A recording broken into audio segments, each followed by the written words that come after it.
boa noite. Com muitos amistosos realizados fora do país e jogadores que não chegam a criar vínculo com as equipes daqui, não é segredo para ninguém que a seleção brasileira fica a cada ano mais distante do torcedor nacional. Por isso, o repórter Vinícius Rodrigues foi até uma escola aqui da capital paulista para ver se o pessoal reconhece os atletas que estão representando o Brasil na Copa da Rússia. Há uma tendência de que as novas gerações, os jovens, as crianças acompanhem mais os times europeus, Barcelona, Real Madrid, do que propriamente as equipes brasileiras. Será que essa realidade se transfere também à seleção brasileira? Viemos ao Colégio Padre Mois, Zona Norte de São Paulo, para saber se as crianças conhecem o time canarinho que está na Rússia. Alguém sabe quem é esse aqui? O amigão ali virou, é o Felipe Melo. Esse aqui quem é? Tyson. É o Tyson. Quem é? Eu iria convocar o Muralha.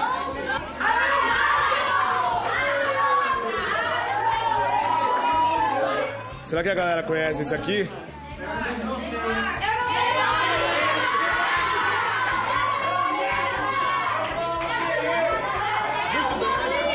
Primeiro ano, a criançada de 6, 7 anos, e na lousa, ó, a professora Carol tá trabalhando esse tema com as crianças.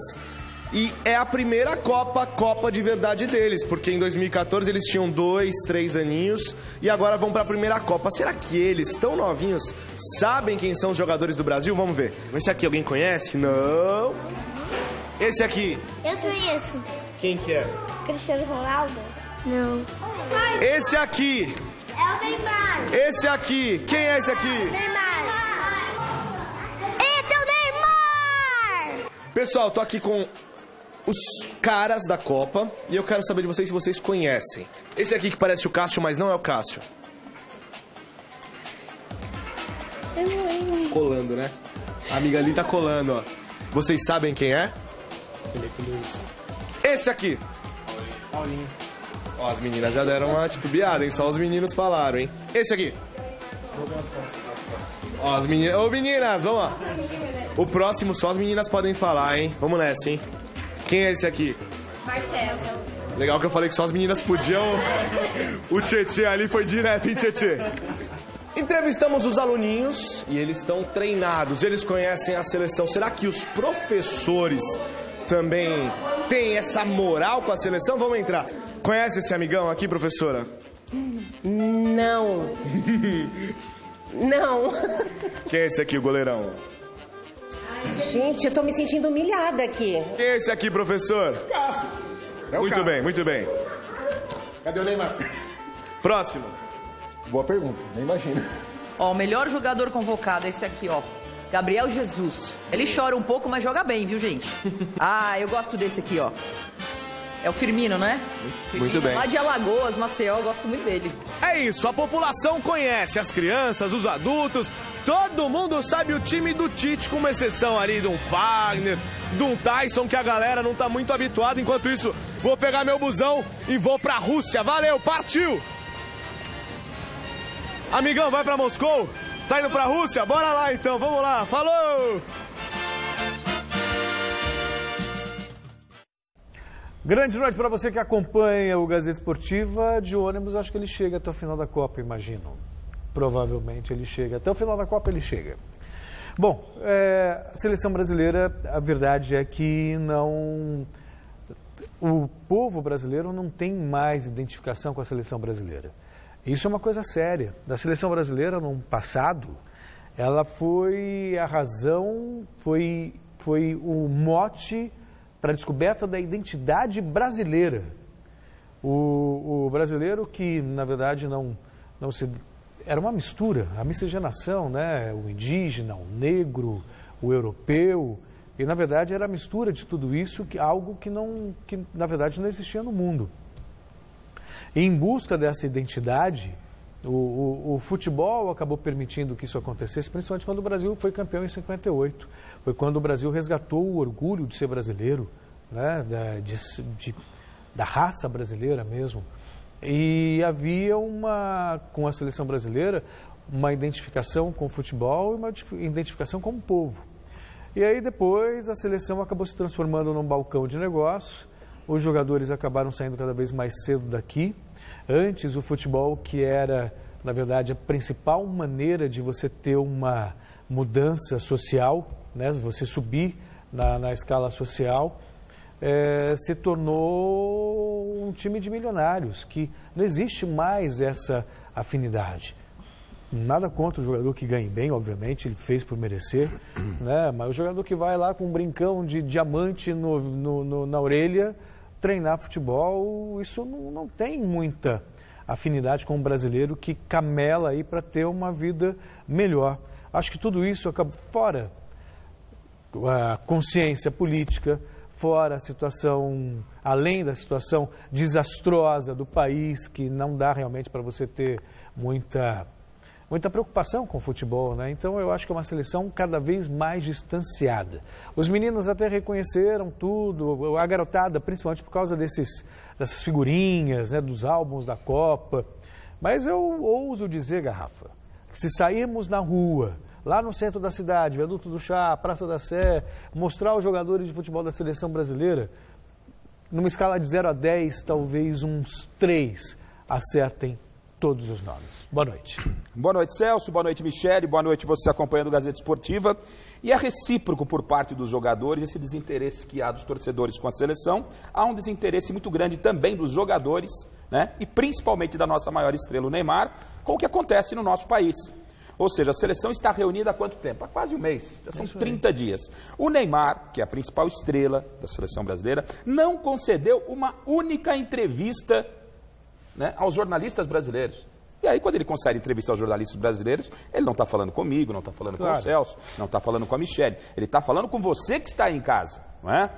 Então, ontem o Neymar se envolveu numa contusão, nem o médico da seleção brasileira deu a cara na entrevista coletiva, né? O que foi lamentável, o que foi triste e vergonhoso para a CBF. Verdade. O assessor de imprensa aparecer, simplesmente, ontem tivemos a contusão do nosso principal jogador. O médico que operou o Neymar estava lá e não deu satisfação à torcida brasileira. E aí aparece o assessor de imprensa, nada contra o Vinícius, e ele vai para aquela mesa lá com todos os patrocinadores e aparece até só faltou aparecer no Jornal Nacional. Não é verdade? E aí hoje, o Neymar, como se estivesse fazendo um favor, daqui a pouco a gente vai mostrar, ele concedeu algumas entrevistas à Confederação Brasileira de Futebol, à TV CBF, dando aquela risadinha nele, amanhã vai chegar a Marquezine, né? Que beleza, tá tudo bem, meu pé tá legal, sabe? Ele tem um compromisso com a seleção brasileira, uma seleção que tem história, uma camisa que tem tradição. Ele tem sim compromisso com o país. Esses são os caras, já que nós estamos vivendo num país onde a política ela está cada vez mais deteriorada, esses são os caras que não dependem de ninguém, que poderiam ser o porta-voz da nossa nação. Sem misturar as coisas, mas na greve dos caminhoneiros não apareceu um cara para se manifestar, não é? Não apareceu ninguém para dar uma opinião. Só aquela risadinha, aquele brinco, cada um segue a sua vida. Então, é recíproco esse desinteresse do torcedor com essa seleção aí, que tem muitos problemas. É bom o Tite abrir o olho. Estou começando a ficar preocupado com a seleção, daqui a pouco a gente fala mais. Bom, a enquete dessa quarta-feira aproveita esse assunto. A gente quer saber o seguinte: o torcedor brasileiro perdeu o encanto com a seleção brasileira? Sim ou não? Eu achei que o pessoal estava muito empolgado, eu me incluo dentro disso, antes do primeiro jogo. Eu botei bandeirinha na redação, da TV, do site, na minha casa, ia pintar a minha rua, mas com aquela apresentação, eu não sei, o Celso até falou, mas isso já era esperado, tal, mas eu não sei, eu achei que sentiu demais aquele gol contra a Suíça. Os caras não colaboram, Michele, não há uma empatia. O Neymar é fominha, não tinha o sentido de grupo, não sei. Aí eu fiquei muito decepcionada. Não, eu acho que a seleção até tem sentido de grupo. O Neymar que é muito individualista. Não tem um cara que chama a responsabilidade. Reclama das faltas, por exemplo, só para fazer uma comparação, Cristiano Ronaldo. Ah, meu Deus, eu tô até de vermelho por ele. Pois é, mas veja só, ele pega a bola, solta, acabou. Não, o Neymar prende, vai... Ele quer driblar 5.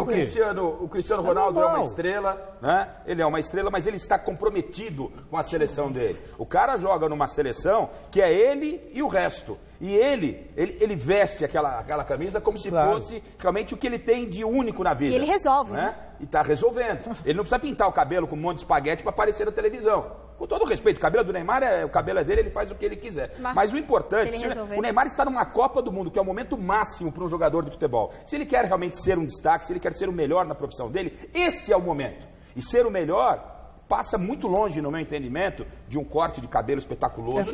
É fazer o que está fazendo o Cristiano Ronaldo. Com uma seleção bem meia boca, Portugal já está classificado. Tem gente apostando que o Cristiano Ronaldo vai ser o cara da Copa. Eu acho pouco provável, com a seleção capenga, que é a seleção de Portugal, não dá pro cara. Daqui a pouco Portugal vai tomar um cacete e vai cair fora. Né? Eu torço para que isso não aconteça. E aí nós estamos aí, com o seu Neymar, né, preocupado aí e tal, ostentando. Segue o jogo. Sei lá, mas para mim, sobre a pergunta da enquete... Você perdeu o encanto? O torcedor brasileiro perdeu? Perdeu há muito tempo. Perdeu, Garrafa? O torcedor perdeu o encanto? Sim, claro. Principalmente depois do 7-1. O Tite deu uma resgatada... Né? Mas ainda não é aquela coisa de o Brasil é imbatível. E outra coisa, e pode ser campeão do mundo e não vai fazer mais que obrigação, porque tem um time de belos jogadores. Se você pegar os grandes ídolos do futebol brasileiro no passado, vamos colocar um passado recente, Rivaldo, Kaká, Ronaldinho Gaúcho, havia Roberto Carlos, Romário, havia realmente uma admiração. O Neymar, por exemplo, parece que a gente está pegando no pé do Neymar. Mas enfim, as redes sociais hoje são um termômetro disso. Né? O Neymar, por exemplo, tem uma rejeição muito grande. Podem falar o que for. Eu não gosto desse discurso, só está com inveja. Não tem nada a ver com inveja. Tem a ver com o Ronaldo, por exemplo, não era milionário? Não era fantástico? As pessoas não gostavam dele? O Ronaldo não fez aquele cabelo lá? Sim. E aí ele resolveu naquela Copa? Resolveu. Foi o artilheiro da seleção, artilheiro da Copa. É só ele resolver, a gente só quer que ele resolva. Faz a sua parte, Neymar, que a gente faz a nossa. Aliás, você falou dos ídolos do passado. Deixa eu já aproveitar o gancho, Magrão, e chamar aqui, pode soltar a vinheta aí, o Ilustra que nós temos, ídolos do passado de todas as Copas, no site gazetesportiva.com, um conteúdo espetacular de todos os grandes nomes de Copas do mundo. Do Brasil tem Garrincha, tem Cafu, tem Pelé, tem o Maradona da Argentina, tem o Cannavaro, enfim, você vai lá. E ali embaixo, tem um botãozinho play que você pode escutar todo o áudio. Tem áudio, tem foto, tudo. gazetesportiva.com/Copa do Mundo e aí você entra nos especiais Ídolos do Passado. E um detalhe nisso, um detalhe que vem de encontro ao que estamos falando. O Neymar não tem lugar nessa galeria. Nesse momento ele não tem lugar. Que história ele tem na Copa do Mundo? É verdade que na Copa aqui no Brasil passou longe da vontade dele, né? Um bom desempenho. Mas era uma seleção dependente do Neymar. E eu estou começando a ficar preocupado com a seleção do Tite, que me parecia que não era dependente do Neymar, mas parece que ele não é dono só do PSG. Parece que ele também manda na seleção. Parece que a seleção é dele. Não tem ninguém para dar um chacoalhão no cara, velho. Primeiro que esse negócio de você ficar aí com braçadeira de capitão rodando, eu já estou discordando do Tite disso aí. Não tem um líder. A gente já teve o Dunga e o Bebé, tem que ter um comandante. O Neymar, o cara, futebol é um esporte coletivo. Tá aí a maior prova disso, o Salah, um jogador belíssimo, maravilhoso, mas ele não pode fazer sozinho mágica com a seleção do Egito. Só o Cristiano Ronaldo. Ou seja, a seleção brasileira tem um cara que joga bola pra caramba, para não dizer outra coisa, que é o tal do Neymar, que joga bola pra caramba, que tem um monte de gente boa e a seleção não consegue jogar, ou pelo menos não conseguiu jogar contra a Suíça, porque o Mimadinho estava lá travando bola. E mais ainda, e tem gente do staff dele que pede cabeça de jornalista. Tá? Que pede cabeça de jornalista. Tá certo? Isso eu não dá para contar aqui, porque eu vou citar nome de colega e tal, mas eu tô falando de gente grande, de gente graúda. Aí ele só quer dar entrevista pro Luciano Huck, só faz as perguntas que ele quer. O senhor Neymar deve satisfação, sim. Ele é o 10 da camisa da seleção brasileira. Não é? E a gente está cobrando de quem pode dar algo. E aqui eu não sou nem o idiota de falar... o melhor do mundo. Ninguém aqui é idiota de falar que o Neymar não sabe de bola. O Neymar sabe jogar muita bola. Quando ele quer. Só que a cabeça dele, desse tamanhinho. Isso que o Garrafa falou, conversei hoje com o João Ricardo Kozak, que é psicólogo, doutor, mestre, né, em psicologia do esporte, trabalhando em diversos clubes de esporte. A gente fez uma entrevista lá no gazetesportiva.com e ele falou que essa questão de rodar a braçadeira de capitão não é legal. Você não tem o líder. Toda a experiência que ele tem, identifica o líder. Você não identifica, você não tem uma figura forte lá dentro de campo. E tem pessoas que não têm estrutura para ter a braçadeira do capitão. Exatamente, não tem a ver com... Você pode ter um líder técnico, mas liderança não tem a ver com a capacidade de fazer. Tem a ver com a capacidade de comandar. 4 minutos. Esse foi o tempo que o gajo Cristiano Ronaldo precisou para marcar o gol que garantiu a vitória de Portugal diante do Marrocos. O repórter Adriano Dolfo esteve ao lado de nossos patrícios, que sofreram um pouquinho, mas comemoraram muito a primeira vitória na Copa. Yes! É casa portuguesa, com certeza. Empolgados com a estreia e os 3 gols de Cristiano Ronaldo, a colônia lusitana compareceu em peso na casa de Portugal. Estamos aqui para dar mais força ao Cristiano, torcer para Portugal e acredito, sinceramente, que vai ser 3-0. Dessa vez o confronto é contra a seleção de Marrocos. No retrospecto entre as duas seleções, um jogo na Copa de 1986, com vitória para a seleção africana. O que era passado é passado. Passado só se vive é do museu. O museu é que vive de passado. Nós agora é só 3 para cima. É tipo Rússia. Hoje que vai ser sucesso aqui com o Marrocos. Hoje, bem diferente daquele dia, daquela época. Hoje temos que ter aí, no mínimo, 3-1. Patriotismo antes da bola rolar. E não demorou para a CR7 balançar a rede. Logo aos 4 minutos, após cobrança de escanteio, ele cabeceou firme para fazer o 4º gol na Copa.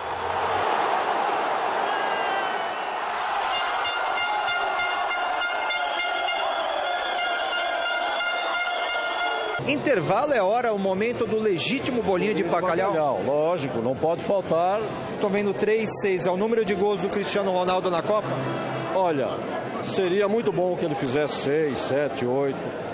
E também seria muito bom Portugal passar primeira fase, segunda. Esperamos que faça uma boa campanha ao longo de todo o evento da Copa do Mundo. O que achou do primeiro tempo? Saiu satisfeito? Então, a seleção portuguesa é uma grande seleção, mas eu imagino assim, ela está um pouquinho mais escalada. Eu acho que o time tem que chegar mais junto, tem que marcar melhor, tocar melhor a bola. Mas eu acredito que segundo tempo vamos com tudo e vamos ter mais uns 4 nesse time aí. O Marrocos deu uma equilibrada, hein? Não, normal. Eles estão na euforia, né? Jogando contra o melhor do mundo, natural, né? Mas nessa euforia que eles vão dançar. A seleção africana teve nova chance aos 11 do segundo tempo. Mas o goleiro Rui Patrício fez um milagre. Cada ataque frustrado marroquino valia como um gol português. Foi sofrimento até o final. Mesmo não jogando um bom futebol, deu Portugal, para alívio da fanática torcida. Eu que sou um cara infartado, tenho 3 estentes, vou te falar. Hoje foi um teste daquele, o coração aguentou. Os caras foram pra cima, um veneno danado. O mal de Portugal é que ele deixa jogar. Pega uma seleção que nem a Espanha, que deixa jogar, aí vai bem. Pega uma seleção dessa que não deixa jogar, Portugal deixa jogar, ele se complica. Mais feliz hoje pelo da gente fica 1000, né? Complicado. Mais feliz pelo resultado do que pela atuação, né? E o homem da Ilha da Madeira acertou mais uma, né? Salvador da pátria. É o que a gente dizia, né, Celso? Fez a diferença, tá fazendo a diferença. Tá fazendo a diferença. Né? 2 jogos, 4 gols, artilheiro da Copa do Mundo. E o que ele fez contra a Espanha, né, naquele jogo. Bom, dispensa comentário, todo mundo já sabe. Agora, hoje, ele já, logo no começo, tira um peso, dá um desenho de que o jogo poderia ser um jogo tranquilo, não foi assim. Marrocos meteu uma pressão Poderia muito grande. Ter empatado o jogo. Poderia ter empatado o jogo. Portugal teve sérias dificuldades, não é? Então, Portugal ainda não dá para cravar que, apesar dela ter 4 pontos ao lado da Espanha contra 3 do Irã, e o Marrocos já eliminado, a última rodada vai decidir tudo no grupo. O Uruguai tem o Irã, daqui a pouco a gente vai falar que o Irã aprontou também para cima da Espanha hoje, perdeu por 1-0, mas Portugal tem uma missão difícil na última rodada do grupo para buscar a classificação. Mas o empate garante. O empate garante, ela joga pelo empate em função dela estar na frente. Ela tem 4 e o Irã tem 3, a vitória na estreia da seleção iraniana. Agora, eu estou envolvido demais com a seleção de Portugal e eu Copa do Mundo eu sempre estou torcendo para as marcas, para as camisas, né? Até para a sua Argentina eu estou torcendo até na primeira fase. Sim. Segunda fase dá uma secada, né? Amanhã, inclusive, não posso falar ao contrário, porque amanhã eu vou trabalhar no jogo dos caras da Argentina lá. Então, você vai naquele bar lá? É naquele bar? No Mocaires amanhã. Pra mim. Não, mas assim, agora falando sério, eu estou sempre torcendo para as grandes forças do futebol para que a gente tenha uma segunda fase empolgada. E aí depois, quando chegar, a gente vai dar aquela tradicional secada em vocês, mas não está nem precisando, que a coisa está meio feia. Cuidado, lá, que você vai estar lá no meio dos argentinos. Mas hoje o assunto é Portugal. Aliás, se o pessoal lá do bar, lá da Moca, quer que você vá lá. Eu vou, com o maior prazer. Comer umas empanadas. É isso aí, vou comer empanada lá e vou torcer para a Argentina. Ei, beleza. Bom, sobre Portugal, o Cristiano Ronaldo está fazendo a diferença, sem dúvida alguma. Para mim é o maior candidato para ser o melhor da Copa do Mundo. Com certeza. Já está fazendo 4 gols em 2 jogos, é um dos artilheiros e tal. Enfim. Teve um vidente que falou, um bruxo, que ia dar Portugal ou Espanha. Um bruxo. É um bruxo do exterior, que ia dar Portugal ou Espanha na... Nada de vassoura, estaciona a vassoura, o bruxo. É um bruxo, cara, ele voa e tudo. O quê? Sério, meu? Depois dessa, desculpa, Celso, interrompemos. Só precisava passar a televisão, né? Interrompemos o seu comentário, prossiga. Não vou nem falar, já perdi o fio da meada. Siga, bruxa. O bruxo, Michel. Um bruxo falou, e o Carlinhos Vidente falou que é Alemanha, né? Tudo bem. Todos os videntes aqui, a gente tem por dentro de tudo. Um vai acertar. Hã? Alguém vai acertar. Alguém vai acertar. O Celso também. Acertei os últimos 2 campeões mundiais. Qual que vai ser esse ano? Pois é, estou numa dúvida nada. Estou entre Espanha e Argentina. Tudo bem, vai. Pode ser 2. Que Argentina? Que isso? Aquilo ali que estão servindo ali pra gente é água, Celso. Não pode fazer. Que é feito. Foi no bebedouro antes do programa e cheguei e falei que a Argentina vai ser campeã. O Messi perde até pênalti, amigo. Sabe aquela água lá? É uma coisa errada aquele bebedouro lá. Hein? Bom. Estava fazendo fila no bebedouro. Acho que estão começando a... Você acha que vai ser o quê, Garrafa? Como é que é? Quem que você acha que dá? Tá difícil, hein? Alemanha, Brasil, os favoritos, não foge dos favoritos. Brasil, você aposta? Tem que apostar, tem uma belíssima seleção. É o Neymar parar de frescura. Pega uma bola, dá pro Neymar. Pega só um saco de bola, Neymar, fica com a bola pra você, mas na hora do jogo, toca a bola pros caras, pô. Boa. Pô, cara penteiro, meu. Quem também fez festa foram os torcedores do Uruguai, que viram a Celeste garantir a vaga para as oitavas de final ao vencer a Arábia Saudita 1-0, acertei no bolão. Veja a reportagem de Jonas Campos. Jogo na hora do almoço, em horário comercial? Não tem problema, os uruguaios dão o seu jeitinho. Jogo na hora do almoço, tem que escapar do trabalho para acompanhar o Uruguai, né? Claro que sim. Bom, estamos aqui com os companheiros de trabalho, torcendo pela Celeste e vamos ganhar. E dá para escapar do trabalho 2 horinhas para assistir o jogo inteiro? É 1h30 somente, 1h30. Ele é o chefe. Ele é o chefe, tá explicado. Você também é chefe para assistir o jogo todo? Eu não sou o chefe é ele, mas ele tá aqui e a gente acompanha, né? Tem que acompanhar, né? Não tem jeito, a gente tá acompanhando mesmo. Todos eles, fanáticos, se reúnem nesse bar-restaurante na capital paulista. Um lugar onde certamente se sentem em casa pelo ambiente e pela gastronomia.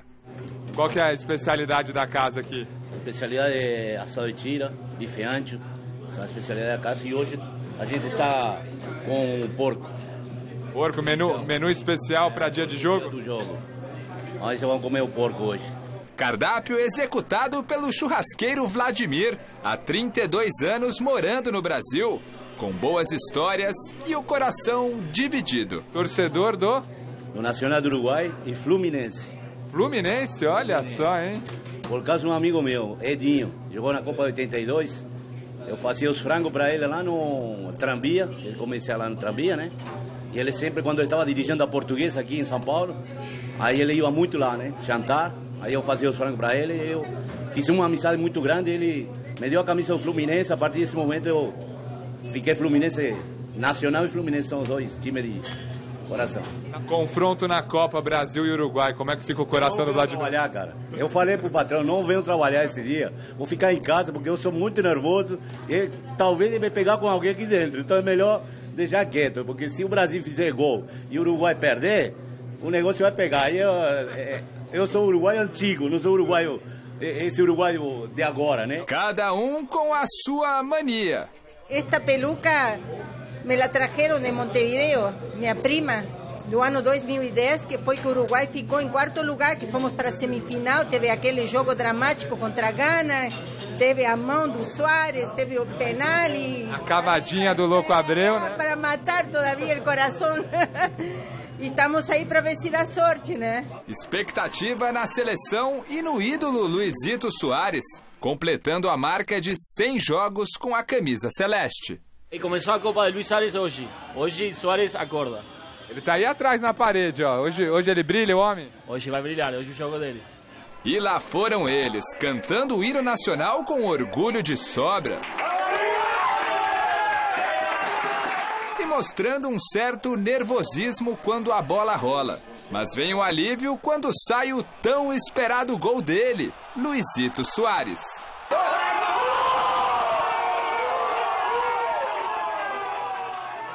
No segundo tempo, o jogo contra a modesta Arábia Saudita volta a ficar tenso para os uruguaios, mas a equipe celeste segura 1-0 até o apito final e confirma a segunda vitória consecutiva neste Mundial. Ufa! Com o resultado, o Uruguai garante a classificação antecipada para a próxima fase da Copa do Mundo. E agora, no próximo jogo, decide com a Rússia a liderança do Grupo A. Uma coisa é certa, pelo menos até as oitavas de final, a churrasqueira do Vladimir seguirá ligada. E os uruguaios terão pela frente algum adversário do Grupo B, que tem a poderosa Espanha e Portugal de Cristiano Ronaldo.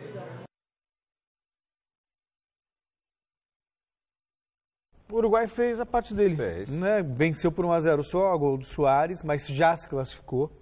De quebra com esse resultado, classificou também a Rússia. Até aqui o único sul-americano que venceu. Exatamente. Né? Venceu, aliás, os dois jogos. Os dois, né? Tudo bem. Os 2 jogos.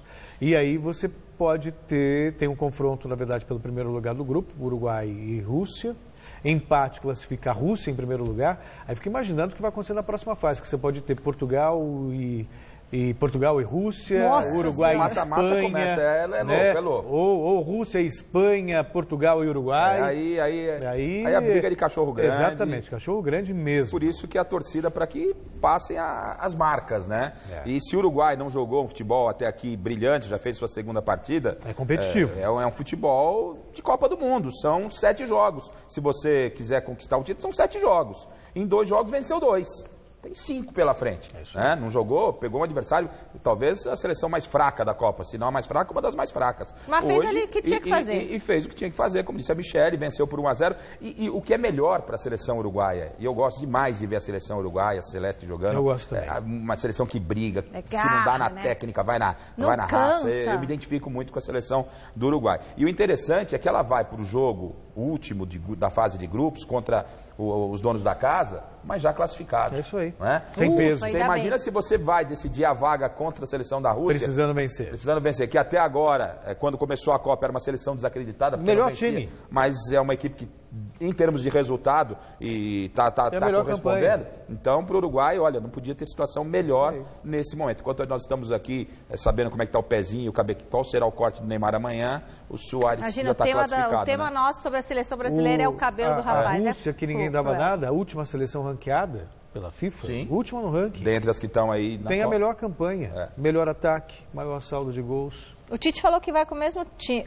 Acho que não tem que mudar, tá certo. Acho que tem que mudar mesmo. É isso aí. Ainda no clima de Copa do Mundo, o sindicato, vou ver aqui, o Sindicato dos Atletas Profissionais de São Paulo organizou uma exposição de bolas gigantes aqui pela capital paulista. Acompanhe com o Fernando Gavin. 70 obras de arte pintadas em grandes bolas de futebol espalhadas por toda a cidade de São Paulo. É a Football Parade, organizada em homenagem aos 70 anos do Sindicato dos Atletas Profissionais do Estado de São Paulo. A ideia do Futebol Parade é aquilo, né? É a arte que os atletas fazem, com a pintura retratando a arte que os atletas fazem com os pés e com as mãos. Então é isso, é a arte da bola para a arte na bola.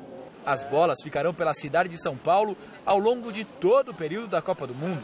140 artistas plásticos se inscreveram para participar da exposição, mas apenas metade foi selecionada.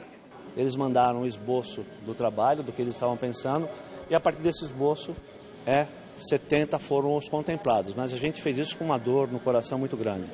A gente queria acolher todos e, quem sabe, numa segunda fase, a gente consegue colocar todo mundo para dentro. A liberdade de criação foi total.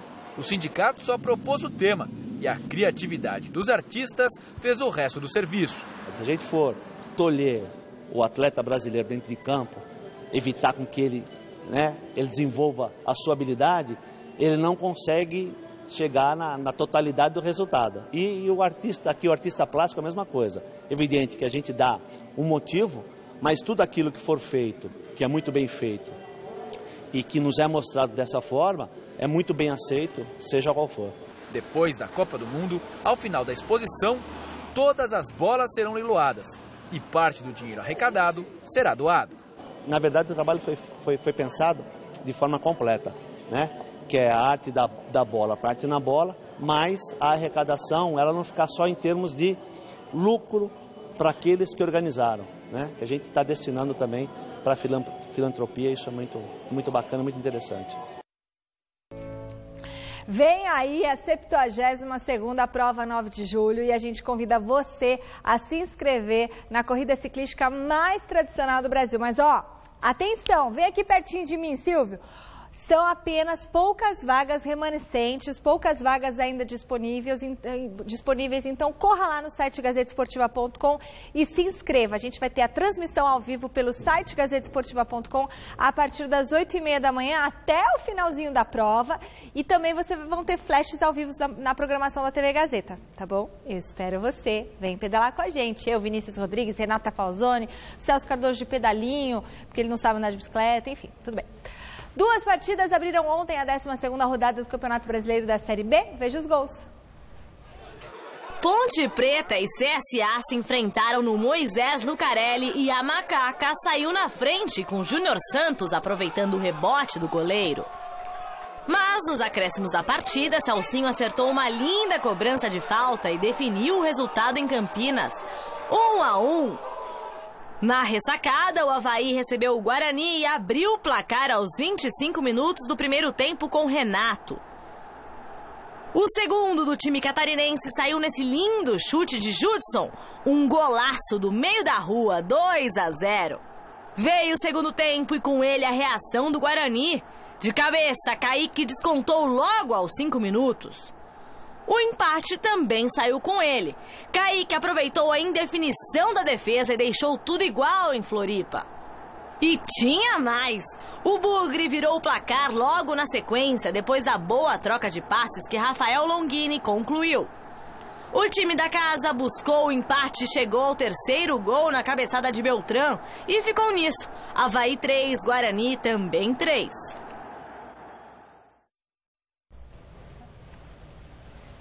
Ainda falando de futebol brasileiro, o repórter Osmar Garrafa, ai como eu amo ele, foi conversar com os meninos do Sub-17 do Palmeiras, que recentemente foram campeões mundiais na Espanha, derrotando o poderoso Real Madrid. Aí, tem o Mundial Palmeiras aí. Não faz muito tempo que desse centro de treinamento surgiu uma joia para o futebol mundial. Claro que estamos falando de Gabriel Jesus, que muito jovem brilhou com a camisa do Palmeiras. E hoje é treinado por Pep Guardiola no Manchester City da Inglaterra. Além disso, Gabriel é o camisa 9 da seleção brasileira que está disputando a Copa da Rússia. E acreditem que no mesmo campo que treinava Gabriel Jesus, o Palmeiras tem outro Gabriel despontando para o futebol. Estamos falando do jovem Gabriel Veron, atacante do Sub-17 do Palmeiras, que acabou de ser campeão mundial da categoria na Espanha ao bater o Real Madrid por 4-2. Gabriel foi o destaque da competição com 9 gols marcados, sendo um na decisão, e ele ainda foi o artilheiro do torneio. De volta ao Brasil, Gabriel trabalha forte, pensando no futuro. Eu pretendo subir para o Sub-20 e estou trabalhando para isso e chegar lá. Apesar da trajetória dele ser muito parecida com a do outro Gabriel, o Jesus, Veron já sabe que tem que fazer sua própria história. Eu me inspiro nele, é um ídolo. E eu acho que eu tenho um caminho diferente, vou trilhar um caminho igual dele, eu quero fazer história que nem ele, mas eu quero pensar e fazer a história de Gabriel Veron. Quando o assunto é sobre ídolo, ele é curto e grosso. Neymar. Claro que ainda é muito cedo para fazer uma projeção de onde Gabriel Veron pode chegar no futuro, mas a aposta e a atenção com o garoto, garanto que não é pequena. A gente investe em todos e a gente acredita em todos. E pontualmente a gente consegue enxergar o que a gente pode corrigir nos meninos que estão em formação, assim como nós profissionais de base também estamos em formação, mas entender que ele não é um jogador que tem dificuldade para fazer gol. Ele está um jogador que tem dificuldade para fazer gol. E nesse sentido a gente tem que ser bem pontual e investir naquilo que está faltando. E a garotada recebe uma boa esse, entre aspas, puxão de orelha que às vezes é necessário dar? O puxão de orelha ele é sempre bem-vindo quando eu entendo que é para o meu bem, claro, né? Assim como nós profissionais temos superiores que também de vez em quando vão puxar a nossa orelha, mas quando é para o bem e a gente recebe essa informação, a gente, se esse cara quer o bem para mim, algum sentido tem nisso, e eu incorporo esse sentido, eu mudo o meu comportamento, eu melhoro, eu me adapto. Fiz muitos gols no Mundial, mas eu acho que eu preciso melhorar muito a minha finalização ainda. A gente inclusive ficou sabendo aí que o professor pega muito no pé para caprichar na finalização, ou seja, se você foi o artilheiro ainda entende que tem muito a evoluir, imagina o que pode vir pela frente aí, né? Pode vir muita coisa boa, né? Só treinar e as coisas acontecem. Que Gabriel continue assim, acreditando que tem muito a melhorar, que não dá para negar que ele tem mesmo faro de gol.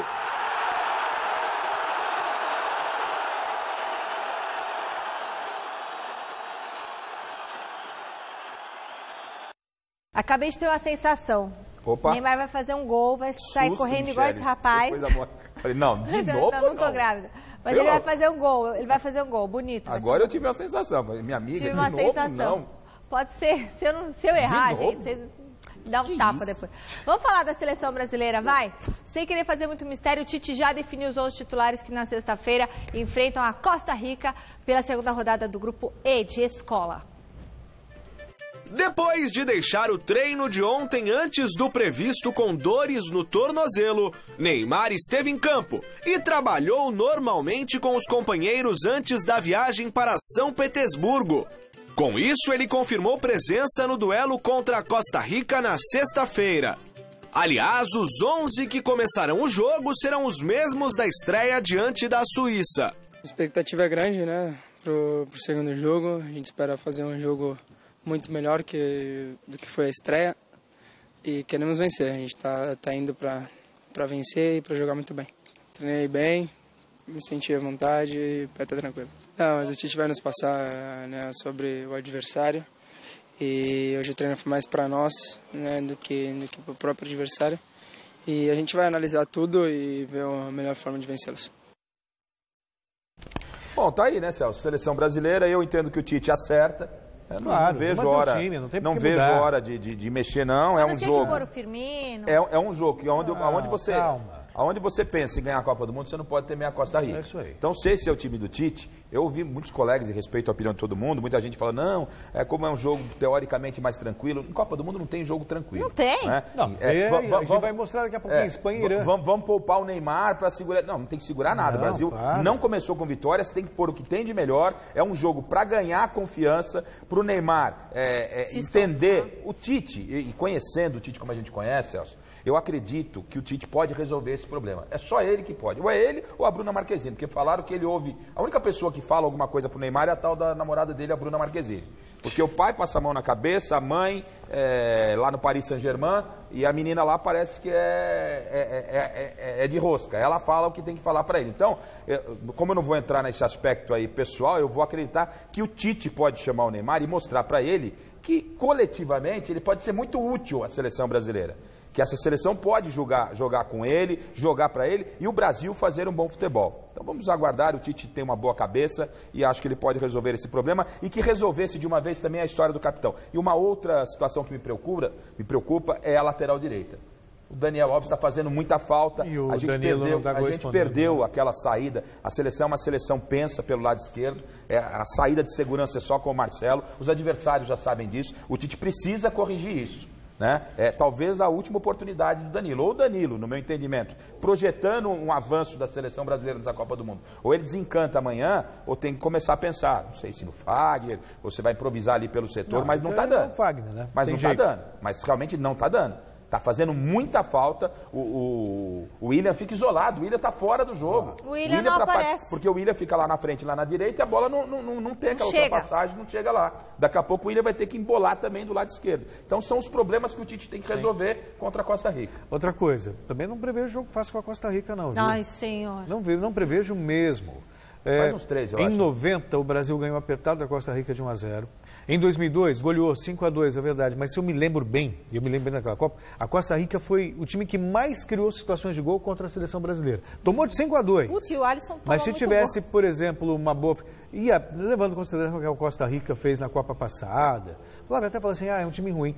Eu não vejo a Costa Rica tão ruim, não. Se jogar direitinho, não paga pra ser. 3-4-0. Costa Rica é aquele que machucou o Neymar, o Zuniga lá? Não, aquilo é Colômbia. Aquilo é Colômbia. Ah, Colômbia, é com C. Mas, ó, no Brasil, o Brasil desde 2000 e alguma coisa ganha todos os jogos contra time que tem a letra C. Então vai ganhar. O Brasil já completou 3 jogos seguidos na Copa do Mundo sem vencer. Os 2 da última Copa. Contra a Holanda e a Alemanha. Já teve um jejum maior, né? Em 70, tá na hora. Se não ganhar, em 78 o Brasil havia perdido para a Holanda, perdeu para a Polônia, depois empatou com a Suécia e empatou com a Áustria. Ficou 4 jogos sem vencer. Se perdeu e empatar, como é que fica a situação, Celso? Complicadíssimo. Se jogar contra a Sérvia para vencer. Uma derrota praticamente tira o Brasil da Copa, mas isso aí já é impensável, né? Ó, mais 3 partidas rolam nesta quinta pela Copa do Mundo, inclusive com os nossos irmãos argentinos. Celso Cardoso entrando em campo amanhã. Argentina, vamos ver como as seleções estão se preparando para esses jogos. A quinta-feira na Copa começa com Dinamarca e Austrália às 9 da manhã em Samara. Após a derrota da estreia, os australianos entrarão em campo precisando da vitória.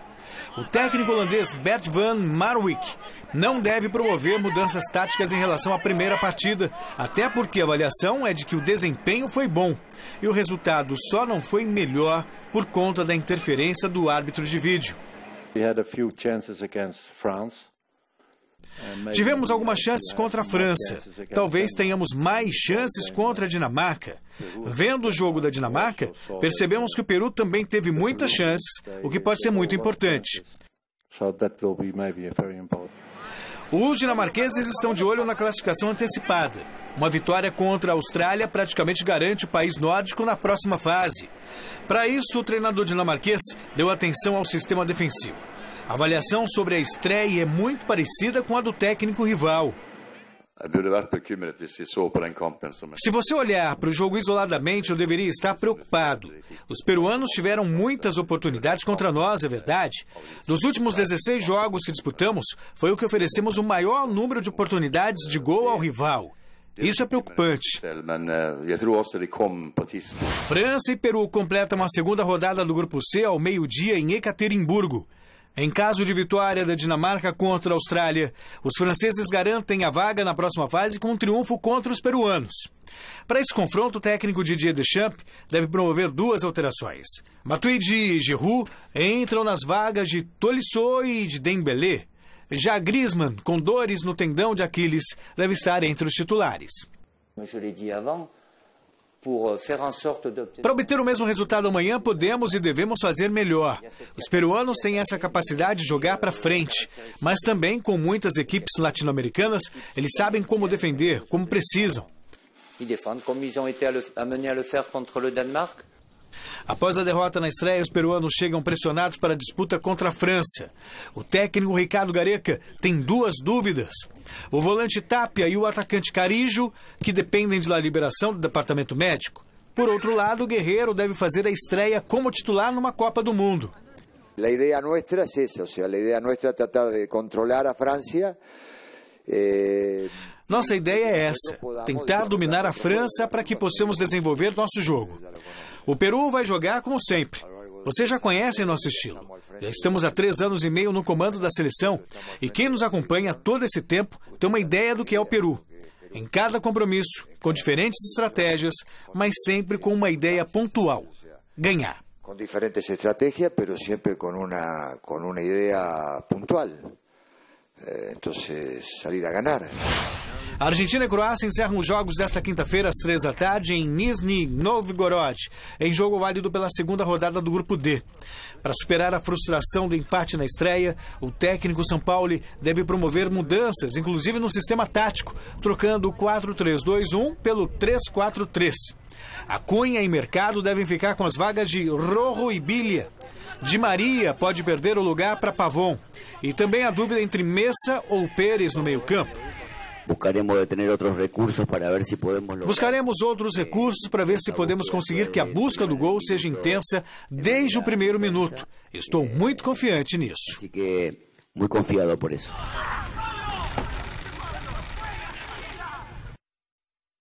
Resultado final da nossa enquete do site GazettaEsportiva.com. O torcedor brasileiro perdeu o encanto? Sim, 85% dos votos. Gente, a gente fica por aqui, mas a gente fica, assim, torcendo pela nossa seleção brasileira, né? Para que faça um excelente jogo na sexta-feira. E homenageando o Lionel Richie. Conheço, ele está vivo, completa 69 anos. Grande, esse é grande. Muito bom estar com você, Garrafinha. Valeu, Celso. Daqui a pouco no Jornal da Gazeta. Valeu, gente. Tchau, tchau. Lionel Richie. Hello. Solta o som, Magrão.